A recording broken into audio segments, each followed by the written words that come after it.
Alors bonjour madame, messieurs. Je vais vous présenter à madame Valérie Plat pour nous donner une conférence Data for the Development. Je m'en vais. C'est après. Ah oui, je vais partir. Oui, c'est la présentation de la conférence. Elle vient de BP Digital Emerging Research Program Orange Lab. Ça va plus ou moins? Merci beaucoup. Merci beaucoup. Merci à vous tous. Merci pour cette introduction. On va essayer de faire ramasser pour tenir et rattraper un petit peu le retard qui a été pris ce matin. Est-ce que vous m'entendez? Non. Vous m'entendez pas? Est-ce que vous m'entendez? Vous m'entendez? Non, c'est pas terrible. Hein. C'est bon. C'est bon. Alors, je vais partager quelques éléments de connaissances, d'expérience autour des objets connectés et ce beau titre qui est une perspective pour un développement intelligent, auquel j'aurais bien aussi rajouté quelques points d'interrogation, mais que vous découvrirez dans le cours de la présentation et de l'exposé que je partage avec vous aujourd'hui. Donc je travaille chez Orange. Peut-être quelques éléments de présentation d'Orange et pourquoi j'interviens dans la problématique et dans la question autour du développement intelligent dans les pays en développement. Donc Orange est très présent en Afrique et au Moyen-Orient. On est présent dans une vingtaine de pays. On a communiqué sur nos résultats de 2016. Sur cette zone qu'on appelle Middle East and Africa, on a un revenu d'environ 5 milliards d'euros annuels.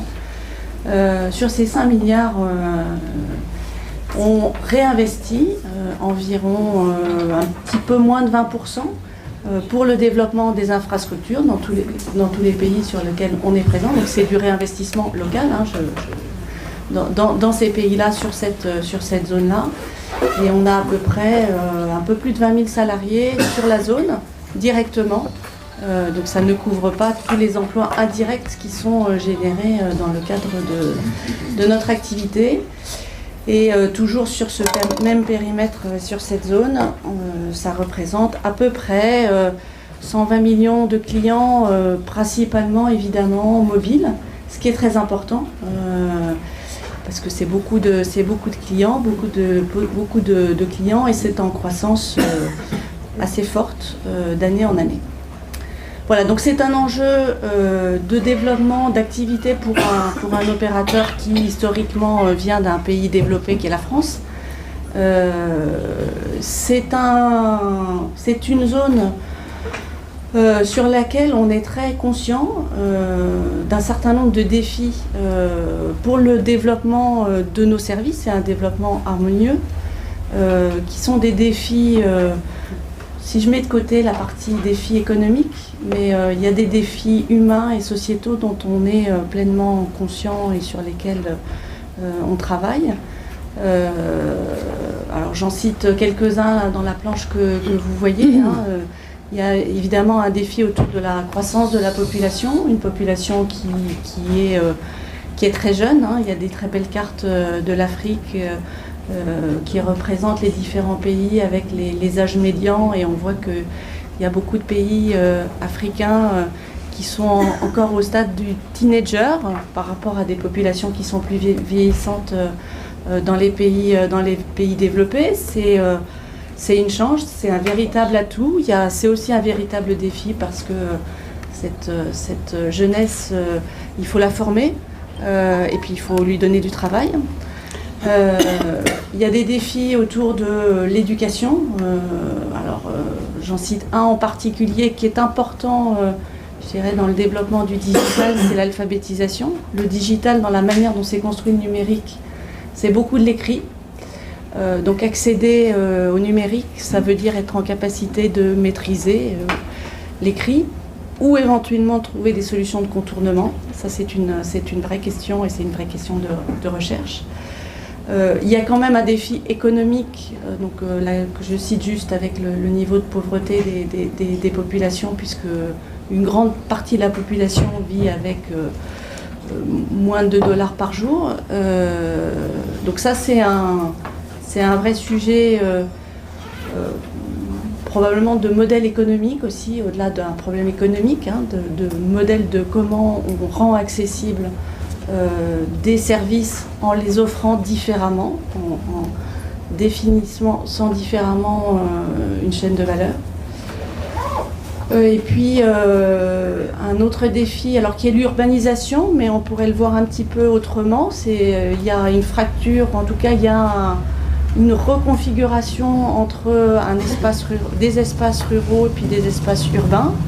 Donc des espaces urbains qui vont être de plus en plus peuplés, de plus en plus densément peuplés, et des espaces ruraux qui vont certes diminuer en pourcentage, mais qui vont rester peuplés, et comment on adresse de manière équitable ces deux espaces géographiques pour un développement économique et des infrastructures également réparties. Et puis la question de l'espérance de vie qui est faible mais qui augmente, en tout cas les statistiques montrent que cette partie-là s'améliore régulièrement. Donc face à ces défis, quid du digital? Alors on a une position, on est opérateur dans un certain nombre de pays, donc on est à la fois observateur et acteur, donc on voit des choses. Ce que l'on voit, c'est effectivement une amorce du digital, du développement du digital, dans un certain nombre de pays où on est. Je dirais il y a plusieurs phénomènes. Le digital, le véhicule du digital, c'est beaucoup le smartphone. Donc on voit les smartphones arriver. C'est assez net. Et avec les smartphones, on voit l'usage de ce qu'on appelle la data se développer. Ne serait-ce que l'année dernière, donc 2016 par rapport à 2015, l'usage data sur les pays sur lesquels nous sommes présents a cru de 30%. Donc c'est énorme. Et on pense que ça va continuer. Ça va continuer donc grâce à l'arrivée des smartphones, grâce aussi au développement des infrastructures. Alors là, on est directement... Quand je dis l'arrivée des smartphones, je reviens juste à des smartphones à bas coût. Hein. On sait que c'est important d'avoir des terminaux dont les prix d'acquisition soient suffisamment accessibles pour commencer à diffuser ce type de terminaux et d'usages associés. Ensuite, évidemment, le déploiement des infrastructures. Donc la 4G, la 3G s'est développée. La 4G arrive. Ça permet des débits, évidemment, des usages plus développés. Alors juste un exemple, hein, en 2016, on a ouvert la 4G dans 4 pays. Ces 4 pays sont africains pour Orange. Et ça va continuer aussi. On voit également tout ce qui est service de mobile money qui se développe très rapidement. Alors j'ai mis évidemment Orange Money en avant, mais c'est tous les services de mobile money qui se développent très vite sur le continent. Et puis enfin, ce qu'on voit, ce qui soutient évidemment l'usage data, c'est beaucoup de services qui sont des services que tout le monde connaît, qui sont des services peu locaux, hein. Donc c'est du Facebook, c'est du WhatsApp, c'est du Viber, c'est du Skype, c'est du YouTube. Et donc ça c'est à ce stade, en tout cas dans notre vision aujourd'hui, pas encore des services localisés, produits avec des contenus locaux. Alors quelques éléments de perspective peut-être un petit peu plus lointaines, ça c'est le futur ou l'actualité très immédiate, hein. Donc en termes de prévision, donc il y a une association des opérateurs qui consolide un petit peu toutes les données et les estimations de tous les opérateurs dans le monde et en particulier sur l'Afrique. Donc leurs prévisions indiquent que le développement des smartphones qui est aujourd'hui en termes de pénétration autour de 28%.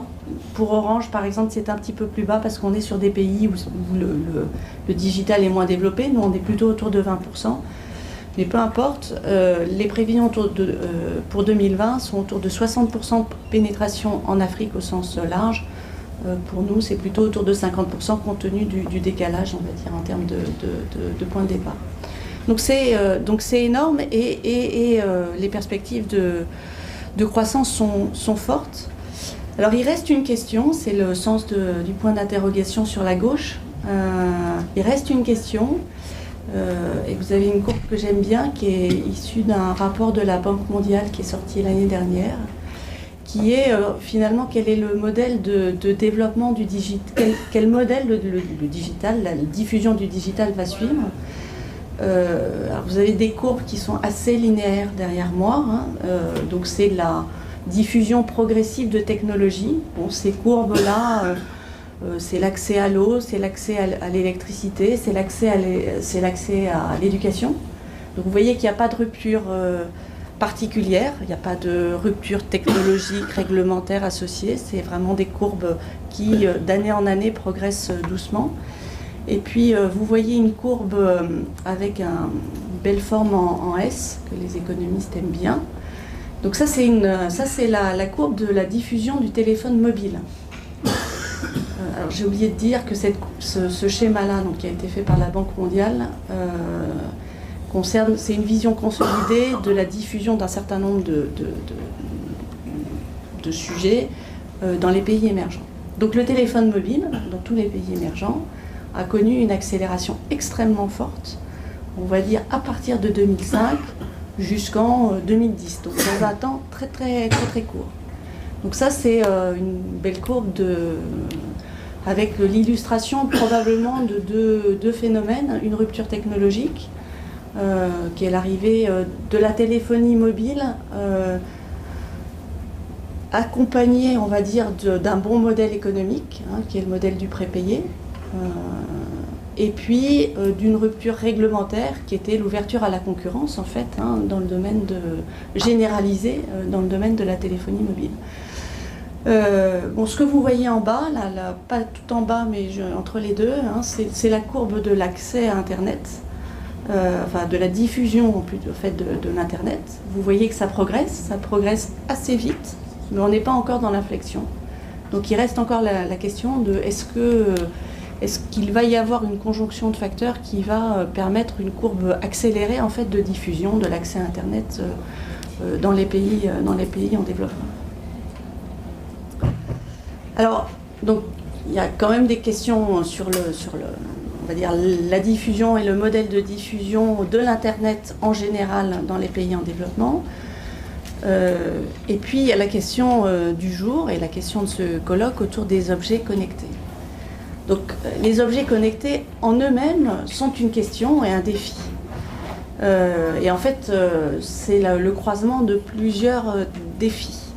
Donc on en a un petit peu parlé hier, donc je vais éviter pour des questions de timing de redire un certain nombre de choses qui ont été dites. Néanmoins je voulais insister sur le fait que l'IoT, c'est encore une technologie, c'est encore un modèle économique qui reste en construction. Certes, il y a des objets, certes, il faut des réseaux pour les connecter, oui, il faut des plateformes et des infrastructures pour finalement exploiter à la fois les objets et les données qui sont produites par ces objets. Et puis de tout ça, il faut faire des services et des services pertinents et des services avec de la valeur. Donc il y a différents modèles de représentation, je ne vais pas m'attarder là-dessus, mais ça montre ces petits schémas pour montrer la densité des sujets associés à l'IoT, à l'Internet des objets.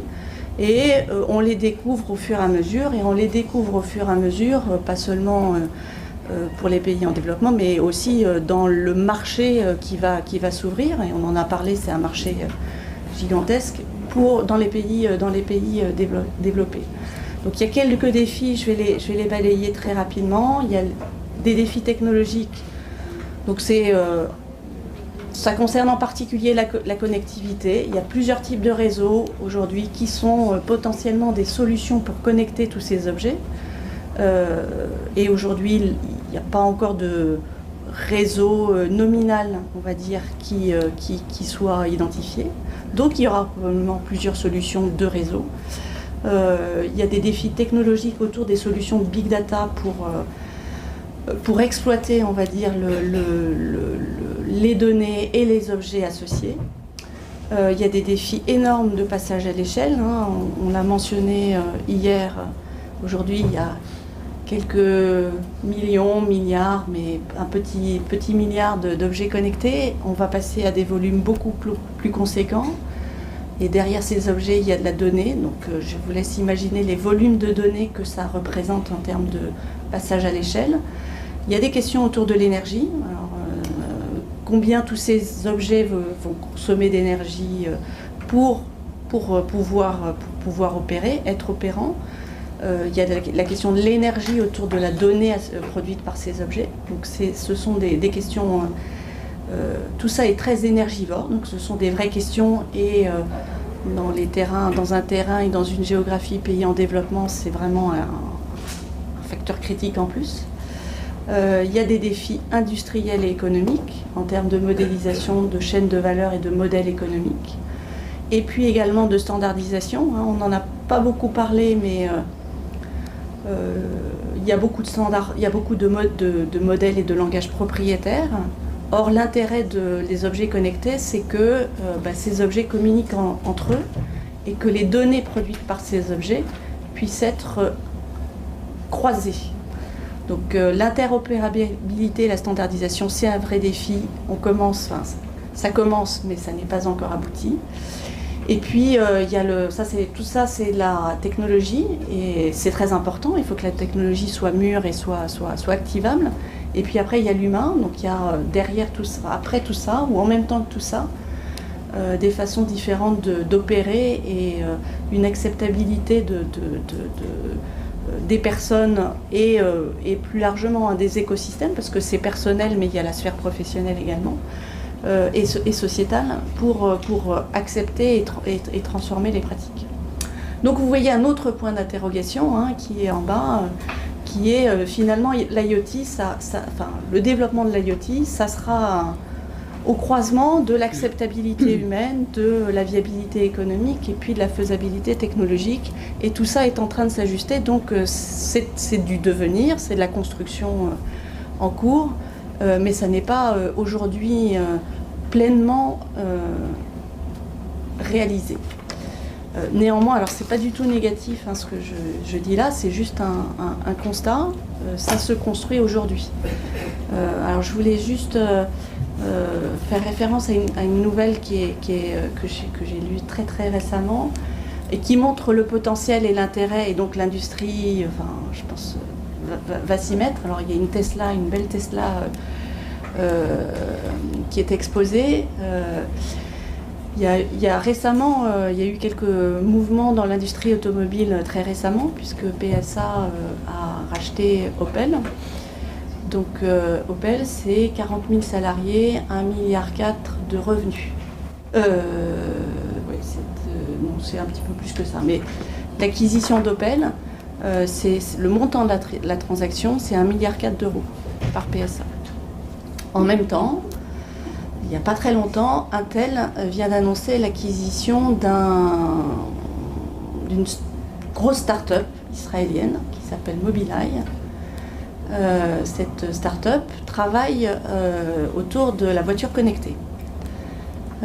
Cette transaction, elle s'est faite pour un montant de 15 milliards d'euros. Et cette start-up, elle emploie 600 salariés. Voilà, ça montre l'intérêt et le potentiel, hein, aujourd'hui, que cristallisent les objets connectés. On voit que la voiture connectée, c'est un des domaines d'application des objets connectés. Et donc on voit que oui, il y a du potentiel, oui, il y a des perspectives qui sont en train de se mettre en mouvement. Alors pour l'Afrique, je dirais que ce qu'on voit arriver dans un futur relativement proche, hein, autour de 2020, c'est essentiellement des perspectives d'implémentation, moins autour du mass market et plus autour de secteurs industriels ou de secteurs professionnels, hein, en B2B. Et donc, alors là, en faisant référence à un certain nombre d'études qui sont menées par des grands cabinets, ce qu'on voit, c'est essentiellement deux grands sujets. Des sujets plutôt autour de tout ce qui est grands programmes nationaux et infrastructures, donc l'énergie, l'eau, la santé et la sécurité, sur lesquels l'IoT les objets connectés pourraient être un vrai levier de déploiement, on va dire accéléré de ces infrastructures. Et puis également quelques secteurs industriels un peu clés qui probablement pourraient utiliser les objets connectés pour se structurer de manière plus efficace sur cette géographie. Donc en particulier tout ce qui tourne autour de la logistique, du transport, et probablement peut-être un petit peu autour de l'industrie, de la production. Alors, je voulais faire ça c'est une vision assez large des objets connectés, et je voulais partager avec vous quelques éléments plus proches de notre métier, plus proches de ce que l'on fait autour des objets connectés. Donc je l'ai mentionné, mais un des éléments clés des objets connectés, au-delà de l'objet lui-même, c'est les données, la production des données et l'exploitation des données. Donc quand on a commencé à réfléchir autour des objets connectés et des questions du big data associées à ces objets connectés, nous, opérateurs, finalement, on s'est questionné sur les données que nous-mêmes nous produisons pour nous-mêmes, puisque nous facturons les clients, nous avons un certain nombre de données que nous utilisons pour déployer, exploiter nos réseaux. Donc, on peut considérer que le premier objet connecté diffusé en masse en Afrique, c'est le téléphone mobile. C'est un objet, il a de la connexion et il y a des données qui sont associées à cet objet-là. Donc on s'est posé la question de quelles pouvaient être les valeurs autour des données qui étaient produites pour notre usage propre, et quelle pouvait être l'utilisation externe de ces données. Dans un contexte où ce qu'on voit très régulièrement, c'est que la production des données, de données statistiques, comprendre ce qui se passe, savoir compter un certain nombre de choses, n'est pas une chose évidente sur la plupart des pays africains. Alors qu'il y a des besoins importants de connaissances dans certains domaines, sur la santé, sur le transport, sur l'énergie, sur le développement des villes, sur la connaissance des populations, et que pour connaître, pour répondre à un certain nombre de questions, les moyens mis en œuvre sont parfois lourds, compliqués et coûteux. Donc on a lancé une initiative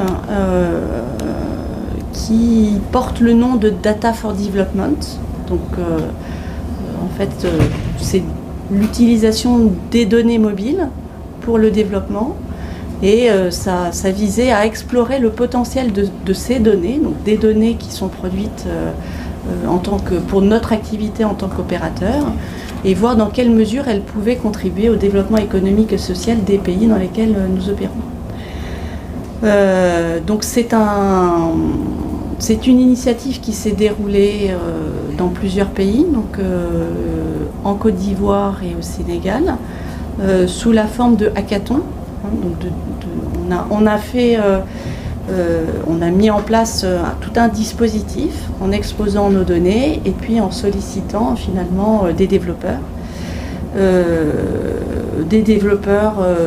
sur toute la planète, pour les stimuler, les faire réagir et faire des propositions autour de cette thématique. Alors, juste avant de partager quelques résultats, quelques premiers résultats. Je voulais partager avec vous le fait que c'est pas si simple que ça. C'est-à-dire que oui, on produit des données, mais entre la production et l'exposition de données, il y a tout un travail qui n'est pas, qui est assez conséquent, qui permettent d'utiliser finalement ces données qui nous sont propres dans un contexte respectueux de la vie privée et de la protection des données personnelles, et dans un contexte qui permette néanmoins d'exploiter ces données-là pour en produire, on va dire,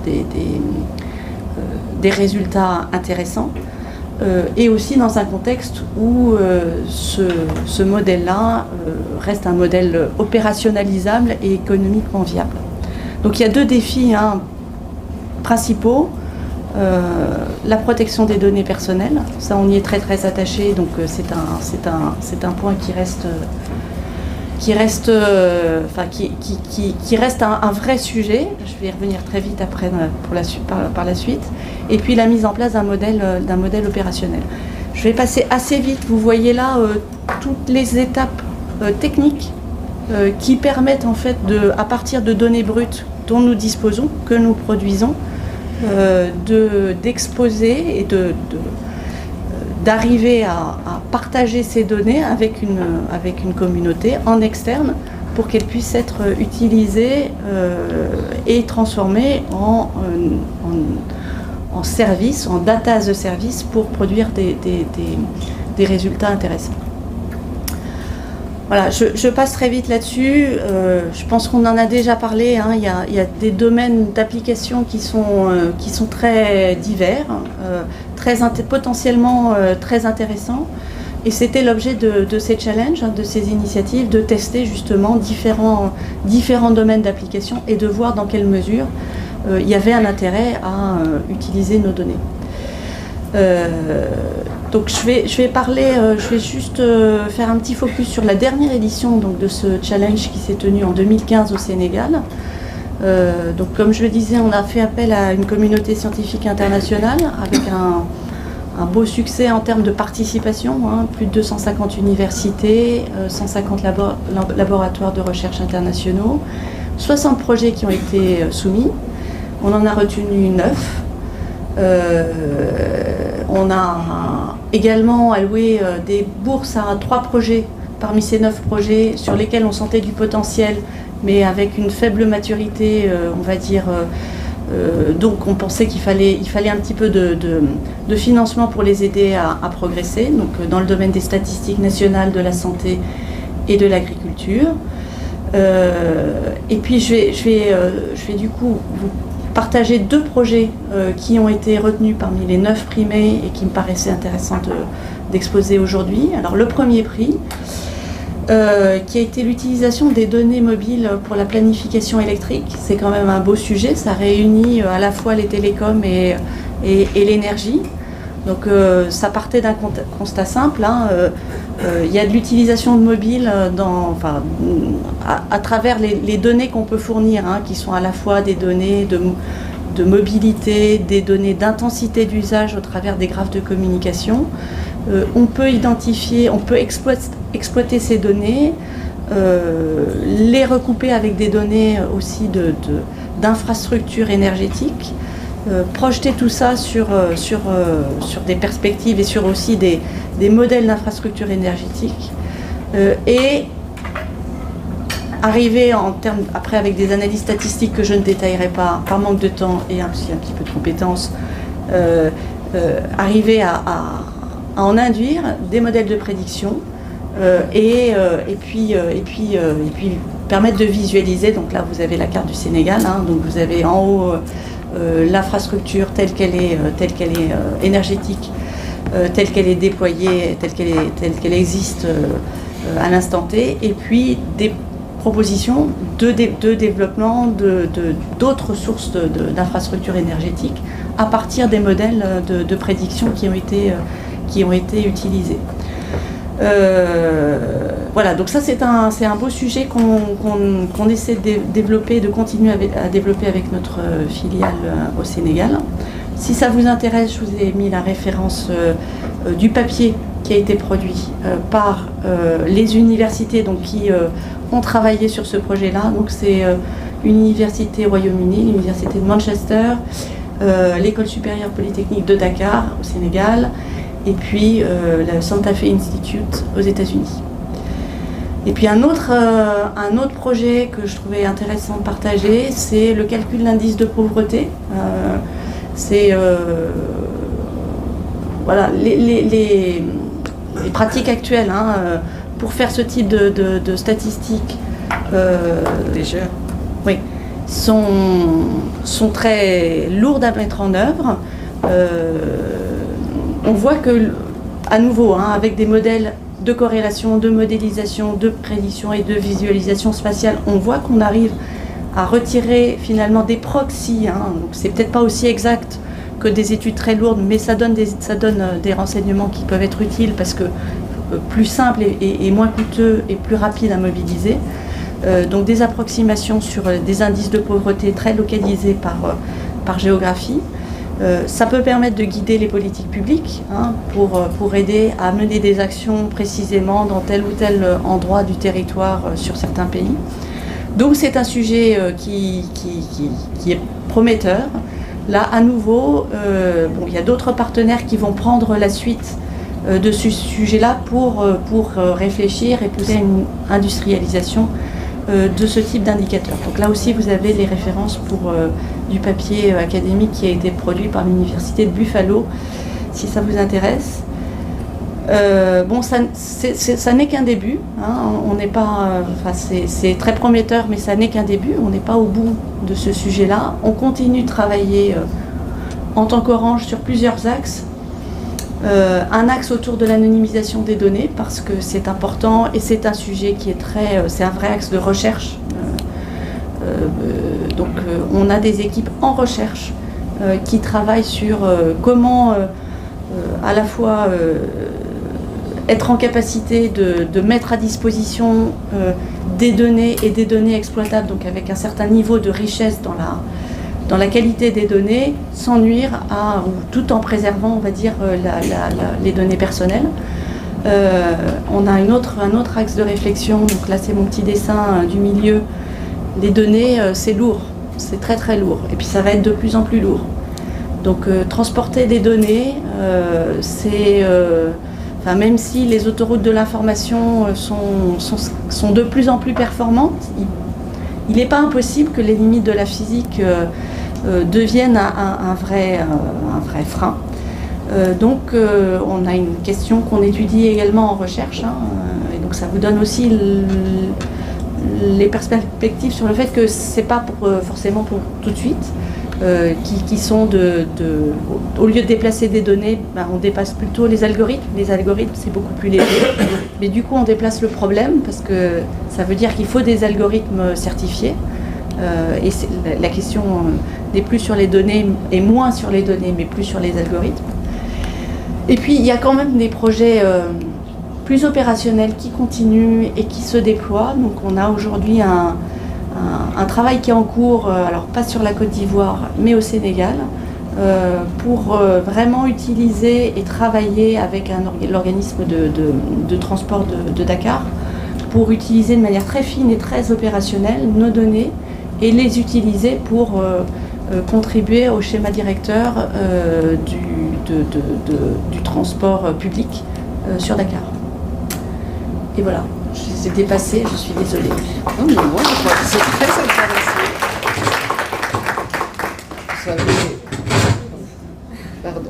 Vous avez mis sur la table beaucoup de défis politiques, économiques, techniques, etc. Malheureusement, on n'a pas beaucoup de temps, mais on est arrivé en retard. Mais on peut prendre 2-3 questions. Je crois que... Merci. Les micros, s'il vous plaît. Bonjour, je suis Marcel Abega, de l'Université de Yaoundé 2 au Cameroun, enseignant à l'ESSIC, qui est l'École supérieure des sciences et techniques de l'information et de la communication. J'ai suivi avec un grand intérêt votre exposé, madame. Voilà, j'ai entendu des chiffres, 5 milliards de dollars de revenus pour Orange, une implantation internationale, des investissements de 20% dans l'innovation. Mais il y a pour moi quelques questions qui persistent.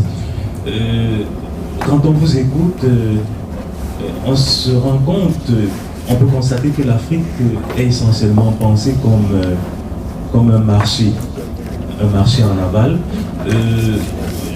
La question, je voudrais me poser une question. Vous savez, aujourd'hui, la Chine est aujourd'hui considérée comme étant soit la deuxième puissance économique dans le monde, soit la première puissance économique dans le monde.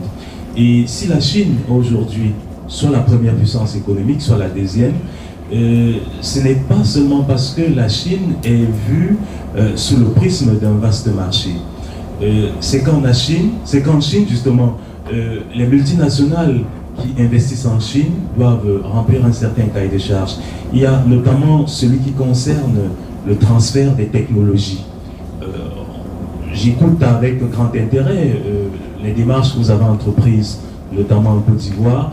Mais moi, je me pose une question, qu'est-ce qui est fait pour qu'il y ait un réel transfert de technologies? Est-ce que, au sein du département recherche et développement d'Orange, on développe une réelle coopération avec l'Afrique? Parce qu'à terme, nous restons un marché de consommation. Est-ce que dans la conception des capteurs, dans la conception des microprocesseurs, des nanocapteurs, est-ce qu'on peut voir une réelle coopération? Parce qu'à terme, on peut penser que, voilà, nous allons rester indéfiniment un simple marché de consommation. Évidemment, la question que je vous pose est également une sorte d'appel de pied aux dirigeants qui se trouvent dans la salle. Donc, j'ai fait comprendre qu'il y avait un membre du gouvernement du Congo, donc monsieur le ministre du Congo. Est-ce que, quand on pense aux coopérations avec ces multinationales, est-ce qu'on pense à un réel transfert des technologies? Voilà, merci pour la question. Merci pour la réponse. Une autre question vous voulez... Je pense que pour profiter du temps, on prend une autre question et comme ça vous pourrez donner deux questions. Deux questions. Je peux? Hop. Oui. Vous savez les micros, donc Oui, je voudrais plutôt, si vous pouvez être bien précis dans vos questions, comme ça on peut profiter du temps. Bon, parce que maintenant il y a beaucoup d'intérêt de participer. Merci donc Émile Baziomo de l'Université Burkina Faso. Là, c'est une toute petite question. Vous avez parlé tout à l'heure de vos préoccupations en matière de protection des données personnelles. Je voudrais être assez précis ou demander d'être aussi précise. Est-ce que Orange externalise, par exemple, le traitement de ces données personnelles en dehors, par exemple, des pays africains? Et dans quelles conditions et comment justement elle se débrouille pour justement assurer cette protection et éviter justement que ces données tombent dans les mains indélicates ou qu'il y ait un autre traitement de ces données? Merci. Merci. Je vous en prie, vous voulez parler?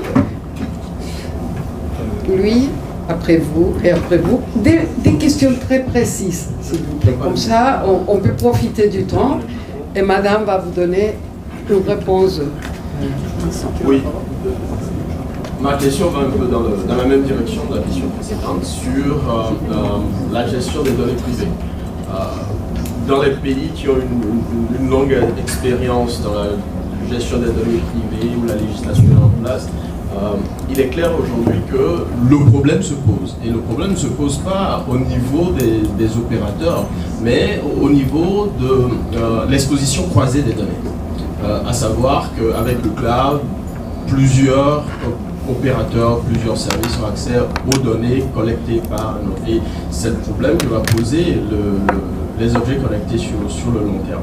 Ma question, elle est au niveau structurel. Est-ce que Orange a une approche aujourd'hui avec les gouvernements, les pays dans lesquels il est présent, pour pouvoir anticiper ces problèmes-là? Parce que si on voit ce qui se passe ailleurs, l'Afrique a la possibilité d'anticiper et d'éviter qu'on arrive là? Est-ce qu'il y a un travail en cours entre Orange, d'autres opérateurs bien évidemment, et les gouvernements, les services juridiques, afin que notre environnement juridique nous prévienne de ce problème? Parce que c'est un gros problème.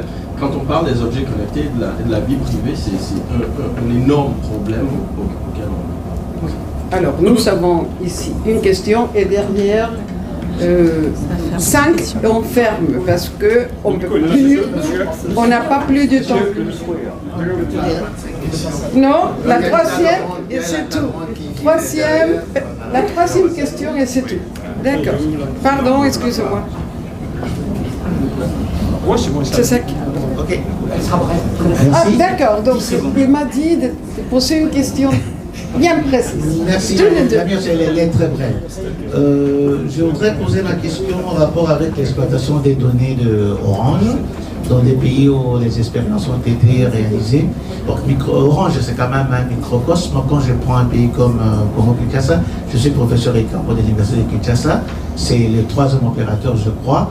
Et quel est le taux d'erreur ou disons d'approximation que vous appliquez pour passer des données de Orange vers des données de rapport un peu de la macro-société? S'il vous plaît. Merci. Et avec lui, Oui, c'est 10 fini. secondes, je vous promets.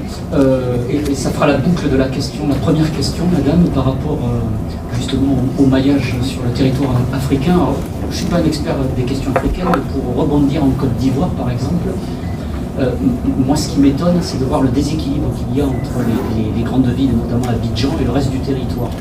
Et je m'intéresse moi aux questions d'éducation, notamment, et notamment le maillage infrastructurel pour permettre un rééquilibrage du territoire, pour envisager que dans toutes les zones géographiques d'un pays, par exemple, il puisse y avoir de l'accès à l'information, considérant qu'on va former de futurs citoyens et qu'on mise peut-être dans la durée sur une vraie montée en charge des plans d'éducation. Comment se situe la Fondation et la société Orange vis-à-vis de cette question-là? Parce qu'il me semble qu'il y a le saut directement sur les données, où on est aussi sur des logiques consuméristes notoires, pas seulement Orange, mais toutes les sociétés qui s'implantent. Et il me semble qu'il y a un niveau intermédiaire qui a peut-être été oublié. Et comment vous vous situez par rapport à ces logiques-là, s'il vous plaît? Merci. Merci beaucoup. Donc, je vous donne la parole, si c'est possible. Résumer un peu. Je ne sais pas, je vais essayer. J'ai essayé de répondre à la dernière et à la première question en même temps. J'oublie pas celle au milieu. Hein, mais, alors, ce que j'ai compris, hein, la première question et la dernière disait, vous opérateurs, vous avez une approche plutôt marché. Alors, il me semblait que ma présentation montrait que justement, on n'avait pas qu'une approche marché,